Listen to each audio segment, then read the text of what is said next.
ఈరోజు ఈ పార్ట్ 3లో మనం క్లోరోఫిల్ ఎక్కడ ఉంటుంది, క్లోరోఫిల్లో ఏ రియాక్షన్ ఉంటుంది, ఫోటోసింథసిస్లో ఫుడ్ ఎట్లా తయారవుతుంది అన్న దాని గురించి మనం ఇప్పుడు చూద్దాం. అయితే 1954లో డేనియల్ ఐ ఆర్మాన్ అన్న సైంటిస్ట్ ఫస్ట్ టైం ఈ లీఫ్ యొక్క టీఎస్ను తీసి దానిని అబ్జర్వ్ చేసి ఏ టిష్యూలలో క్లోరోఫిల్ ఎక్కువగా ఉంటుంది అన్నది అతను అబ్జర్వ్ చేసి చెప్పడం జరిగింది. ఇప్పుడు ఈ ఉన్న డయాగ్రామ్ అనేది టీఎస్ ఆఫ్ లీఫ్. దీంట్లో ఈ పై వైపు ఉన్న ఈ చిన్న లేయర్ని ఏమంటారు, పై వైపు ఉన్న లేయర్ని ఏమంటారు అంటే క్యూటికల్ అని చెప్పేసి అంటూ ఉంటారు. క్యూటికల్ కింద ఉన్న ఈ సెల్ లేయర్ని ఏమంటారు అంటే అప్పర్ ఎపిడెర్మిస్ అని చెప్పేసి అంటూ ఉంటారు. ఈ అప్పర్ ఎపిడెర్మిస్ కింద ఉన్న ఈ సిలిండ్రికల్ షేప్లో ఉన్న ఈ టిష్యూని ఏమంటారు అంటే పాలిసేడ్ ప్యారెంకైమా అని చెప్పేసి అంటారు. ఈ పాలిసేడ్ ప్యారెంకైమాలో ఈ సెల్స్ మధ్య గ్యాప్స్ అనేవి ఉండవు. ఈ ప్యారెంకైమా క్రింద ఇంకొక టిష్యూ ఉంటుంది, దానిని స్పాంజీ ప్యారెంకైమా అంటారు. వీటి మధ్యలో గ్యాప్స్ అనేవి మనకి కనిపిస్తూ ఉంటాయి. ఈ స్పాంజీ ప్యారెంకైమా మధ్యలో మనకి రెండు రకాల టిష్యూలు ఉంటాయి. ఒకదానిని జైలం అంటాము, ఇంకొక దాన్ని ఫ్లోయం అని చెప్పేసి అంటాము. ఇక ఈ స్పాంజీ ప్యారెంకైమా క్రింద మళ్ళీ లోవర్ ఎపిడెర్మిస్ పైన క్యూటికల్ అనేది ఉంటుంది. ఈ లోవర్ ఎపిడెర్మిస్లో మనకి ఈ రెండు గ్యాప్లు కనబడుతున్నాయి. ఈ రెండు గ్యాప్లని ఏమంటారు అంటే స్టొమాటా అని చెప్పేసి అంటారు. ఈ స్టొమాటా దేంతో కవర్ చేయబడి ఉంటుంది అంటే కిడ్నీ షేప్డ్ సెల్స్ ఉన్నాయి చూడండి. ఈ కిడ్నీ షేప్డ్ సెల్స్ని ఏమంటారు అంటే గాడ్ సెల్స్ అంటారు. ఇప్పుడు మనం ఈ డయాగ్రామ్ని పరిశీలించండి మీరు. ఈ క్యూటికల్, అప్పర్ డెర్మిస్ ఈ రెండు కూడా గ్రీన్ కలర్లో ఉండవు. అంటే ఏంటి, క్యూటికల్లో అప్పర్ డెర్మిస్లో క్లోరోఫిల్ అనేది మనకు కనిపించదు. అందువల్ల ఈ రెండు లేయర్స్ కూడా గ్రీన్ కలర్లో కాకుండా వేరే కలర్లో పెట్టడం జరిగింది. మరి క్లోరోఫిల్ ఎక్కడెక్కడ కనబడుతుంది మనకి? పాలిసేడ్ ప్యారెంకైమాలో కనబడుతుంది, స్పాంజీ ప్యారెంకైమాలో కూడా కనబడుతుంది. కాబట్టి ఇప్పుడు పాలిసేడ్ ప్యారెంకైమా, స్పాంజీ ప్యారెంకైమా ఇది మొత్తం కూడా ఏ కలర్లో ఉంది? గ్రీన్ కలర్లో ఉంది. కాబట్టి ఈ రెండు ప్యారెంకైమాలో మనకి క్లోరోఫిల్ అనేది కనిపిస్తుంది. అంతేకాకుండా ఇక్కడ చూడండి, స్టొమాటాని కవర్ చేసే ఈ గాడ్ సెల్స్ కూడా గ్రీన్ కలర్లో ఉన్నాయి.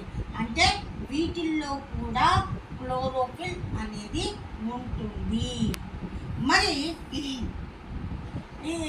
జైలం, ఫ్లోయం ఇవి కూడా గ్రీన్ కలర్లో లేవు. అంటే ఇక్కడ మనకి క్లోరోఫిల్ అనేది ఫౌండ్ అవ్వదు. అందువల్ల ఇవి గ్రీన్ కలర్లో లేవు. మరి ఈ జైలం ఏంటి, ఫ్లోయం ఏంటి, ఈ రెండు ఏం పని చేస్తాయి అంటే ఈ జైలం అనేది వాటర్ని ట్రాన్స్పోర్ట్ చేయడానికి ఉపయోగపడుతుంది. ప్లాంట్లో వాటర్ ట్రాన్స్పోర్ట్ చేసే టిష్యూని జైలం అంటారు. ప్లాంట్లో ఫుడ్ని ట్రాన్స్పోర్ట్ చేసే టిష్యూని ఫ్లోయం అని చెప్పేసి అంటూ ఉంటారు. ఇది టీఎస్ ఆఫ్ లీఫ్. మరి ఆల్రెడీ మనం లాస్ట్ క్లాస్లోనే కనుక్కున్నాం. ఏంటి, ఇంగెన్ హౌస్ అన్న సైంటిస్టు గ్రీన్ కలర్ పార్ట్స్ మాత్రమే ఫోటోసింథసిస్ని క్యారీ అవుట్ చేస్తాయి అని చెప్పేసి ఆయన చెప్పడం జరిగింది. సో క్లోరోఫిల్ ఎక్కడెక్కడ ఫౌండ్ అవుతుంది అని టీఎస్ ఆఫ్ లీఫ్లో మనకి అబ్జర్వ్ చేసి చెప్పింది ఎవరు అంటే 1954 డేనియల్ ఐ ఆర్మాన్ అనే సైంటిస్ట్ చెప్పడం జరిగింది. ఓకే, తర్వాత ఈ క్లోరోఫిల్ అనేది ఎక్కడ ఉంటుంది, సెల్స్లో ఎక్కడ ఉంటుంది అన్నది మనం ఇప్పుడు చూద్దాం.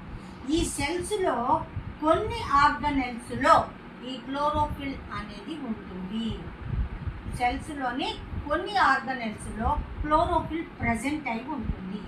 ఆ ఆర్గనెల్స్ని ఏమంటారు అంటే క్లోరోప్లాస్ట్ లేదా ప్లాస్టిడ్స్ అని చెప్పేసి అంటూ ఉంటారు. ఈ ప్లాస్టిడ్స్ గురించి మనకి 9th క్లాస్ బయాలజీలో ఆల్రెడీ చెప్పడం జరిగింది. Present we are going to learning about the structure of chloroplast. Chloroplast యొక్క స్ట్రక్చర్ గురించి ఇప్పుడు మనం చూద్దాం. అయితే డయాగ్రామ్ని అర్థం చేసుకోగలిగితే మనం వాటి యొక్క స్ట్రక్చర్ని కూడా ఈజీగా రాయగలుగుతాం. At the same time TS of leaf కూడా అంతే, మొత్తం డయాగ్రామ్లోనే ఉంది. ఆ డయాగ్రామ్లో ఉన్నదే మనం ఏ షేప్లో ఉంది ఎట్లా ఉంది అబ్జర్వ్ చేసి రాయటం. అట్లాగే ఇక్కడ కూడా క్లోరోప్లాస్ట్ యొక్క స్ట్రక్చర్ని కూడా బొమ్మలో ఎలా ఉందో చెప్తూ ఉంటాను, దాన్ని మీకు ఈజీగా అర్థం చేసుకుని రాసుకోవడం జరుగుతుంది. ఇప్పుడు క్లోరోప్లాస్ట్ అన్నది షేప్ ఎలాగుంది, ఫస్ట్ పాయింట్ షేప్ ఎలాగుంది, షేప్ ఎలాగా ఉంది అంటే ఓవం షేప్లో ఉంటుంది, ఓవల్ షేప్లో ఉంటుంది.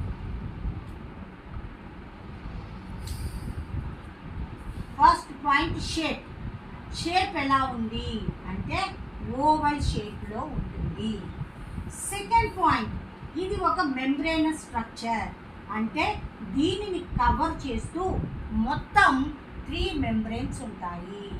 పైన ఉన్న ఫస్ట్ ఉన్న మెంబ్రెయిన్ని ఎక్స్టర్నల్ లేయర్ అని చెప్పి అంటారు, దాని క్రింద ఉన్న దాన్ని మిడిల్ లేయర్ అని చెప్పి అంటారు. ఇక దీని లోపల ఇన్నర్ మోస్ట్ లేయర్ అనేది అది ఎలాగ ఫోల్డ్స్గా తర్వాత సాక్ లైక్ స్ట్రక్చర్స్గా ఏర్పడి ఉంటుంది, ఇన్నర్ మోస్ట్ లేయర్. రైట్, మళ్ళీ ఒక్కసారి చూడండి, షేప్ ఓవల్ షేప్లో ఉంటుంది. తర్వాత ఈ మెంబ్రేనస్ స్ట్రక్చర్, దీనిలో మొత్తం ఎన్ని మెంబ్రెయిన్స్ ఉంటాయి, ఎన్ని లేయర్స్ ఉంటాయి అంటే 3 లేయర్స్ ఉంటాయి. External layer, middle layer, inner most layer అని 3 లేయర్స్ ఉంటాయి.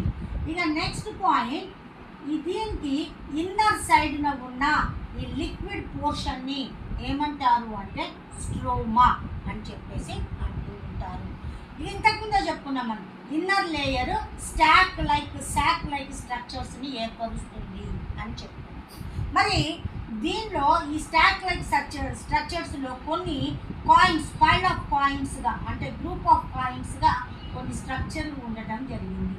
వీటిని ఏమంటారు అంటే గ్రానోథైలకాయిడ్స్ అని చెప్పేసి అంటూ ఉంటారు. తర్వాత ఈ 2 గ్రానోథైలకాయిడ్స్ని మధ్యలో కలుపుతూ ఉన్న ఈ పొడవైన ఈ సాక్ లైక్ స్ట్రక్చర్ని ఏమంటారు అంటే స్ట్రోమాథైలకాయిడ్ అని చెప్పేసి అంటూ ఉంటారు. ఇన్నర్ లేయర్ సాక్ లైక్ స్ట్రక్చర్స్ని ఏర్పరుస్తుంది.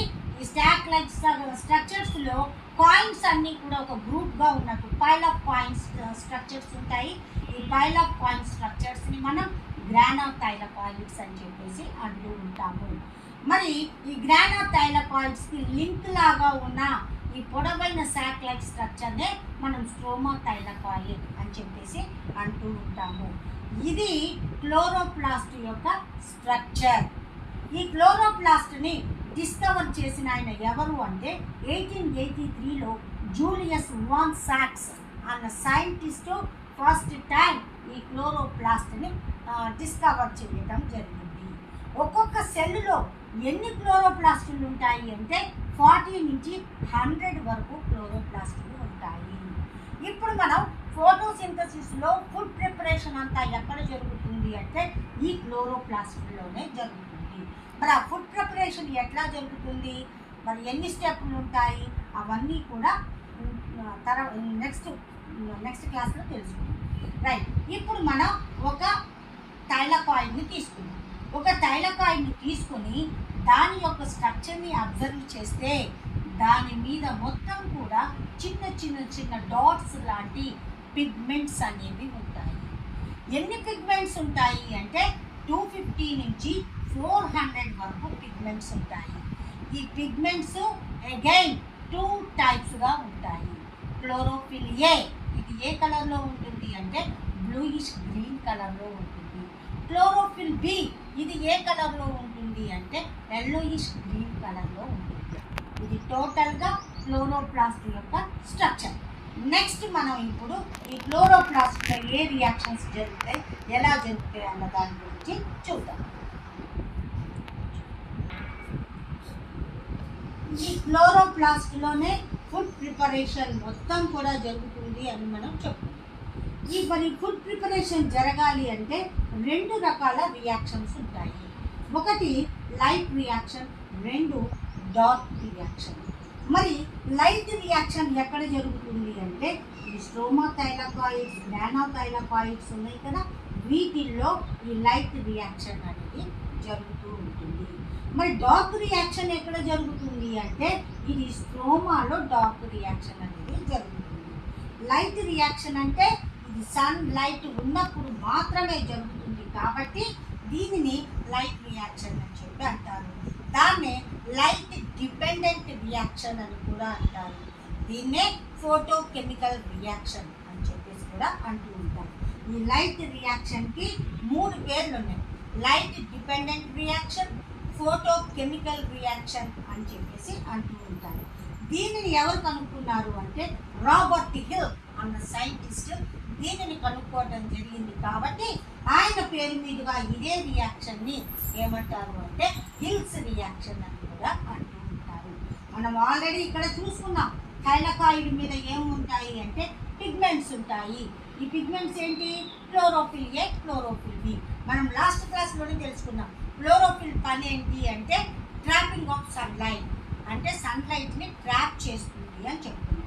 కాబట్టి ఈ థైలకాయిడ్ల మొత్తం మీద కూడా క్లోరోఫిల్ ఉంటుంది కాబట్టి ఈ క్లోరోఫిల్ ఈ లైట్ రియాక్షన్లో స్టెప్ 1లో ఏం చేస్తుంది అంటే ఎప్పుడైతే సన్లైట్ పడుతుందో ఆ సన్లైట్ని ట్రాప్ చేసి దాని యొక్క ఎనర్జీని తీసుకుంటుంది. లైట్ ఎనర్జీని ఏమని చెప్తారు అంటే ఫోటాన్స్ అని చెప్తారు. సో ఫోటాన్స్ రూపంలో లైట్ ఎనర్జీని ఈ క్లోరోఫిల్ అనేది అబ్జార్బ్ చేసుకుంటుంది ఈ లైట్ రియాక్షన్లో స్టెప్ 1.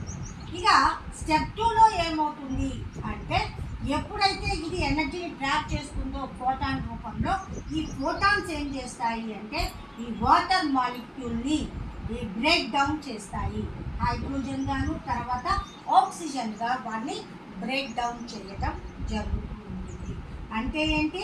ఇక్కడ లైట్ సమక్షంలో వాటర్ మాలిక్యూల్ హైడ్రోజన్గా ఆక్సిజన్గా బ్రేక్ డౌన్ అయిపోతుంది. బ్రేక్ డౌన్ ఏమంటారు అంటే లైసిస్ అంటారు. మరి లైట్ని ఏమంటారు అంటే ఫోటో అంటారు.